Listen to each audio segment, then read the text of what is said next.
Après 2 journées de grève, 2 votes unanimes du Conseil supérieur de l'éducation contre la réforme du choc des savoirs et des lycées professionnels, vous persistiez hier encore, Madame la ministre, dans les médias, dans votre remise en cause du collège unique qui va générer une école à 2 vitesses, celui du tri social avec la mise en place des groupes de niveau à la rentrée 2024. Ne pensez-vous pas que l'urgence est ailleurs ? Le bilan de vos prédécesseurs, marqué par l'insuffisance des moyens, dont ceux alloués à l'école inclusive, les suppressions des postes d'enseignants, la succession des réformes contradictoires, ont amené l'école publique au bord de l'effondrement. Partout dans nos territoires, le même constat. Les enseignants sont en colère et le personnel de direction fatigué. Plus de 3 000 postes non pourvus à la rentrée 2023, une augmentation inédite de démissions dans le même temps où le Conseil supérieur des programmes prévoit de son côté 328 000 postes à pourvoir d'ici 2030. Je vous le dis avec gravité, Madame la ministre, aujourd'hui, c'est le maintien de la continuité du service public de l'éducation qui est en jeu. Comment comptez-vous y remédier et faire face en l'état à l'intenable promesse des groupes de niveau au collège? Pour vous répondre, la parole est à la ministre de l'Éducation nationale et de la jeunesse, Madame Belloubet. Monsieur le Président, Mesdames et Messieurs les sénatrices et les sénateurs, Madame la sénatrice Varayas, je pense que vous serez d'accord avec moi sur un constat qui est celui que traduisent toutes les enquêtes internationales.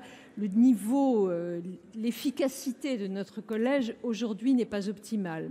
Certes, toutes les mesures que nous avons mises en place depuis 2017 et qui concernent les élèves du primaire n'ont pas encore produit leurs effets, mais néanmoins, nous le savons, les différents chiffres le montrent, les résultats scolaires sont insuffisants.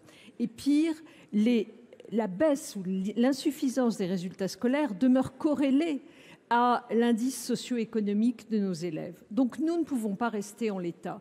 C'est la raison pour laquelle mon antéprédécesseur, qui je crois depuis a changé de mission, a décidé de mettre en place un véritable choc des savoirs. Je m'inscris pleinement dans ce choc des savoirs parce que nous ne pouvons pas rester en l'état. D'ailleurs, un rapport de l'Inspection générale de l'éducation nationale a été rendu sur ce sujet. Des enseignants ont été interrogés, 230 000 d'entre eux ont répondu. Et ce qu'ils ont dit, c'est qu'ils ne pouvaient pas continuer à gérer une si grande hétérogénéité. C'est la raison pour laquelle je vais agir en mettant en place 4 mesures. D'abord, au collège, des groupes qui nous permettront de prendre en charge la différenciation des élèves pour traiter cette hétérogénéité. Et nous mettrons en place des petits groupes pour les élèves qui sont le plus en besoin et qui sont le plus en difficulté.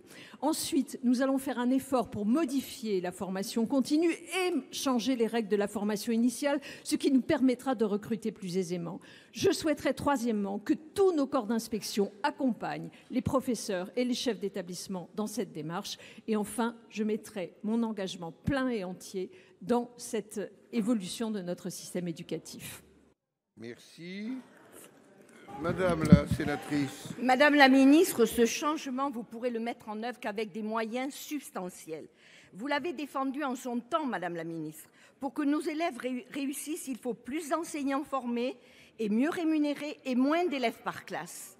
Depuis 2017, ce sont 8 000 postes d'enseignants qui ont été supprimés.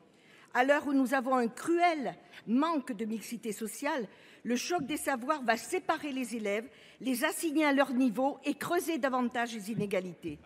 5 ministres en moins de 2 ans. Madame la ministre, la communauté éducative attend que vous donniez une boussole à notre école publique. Merci.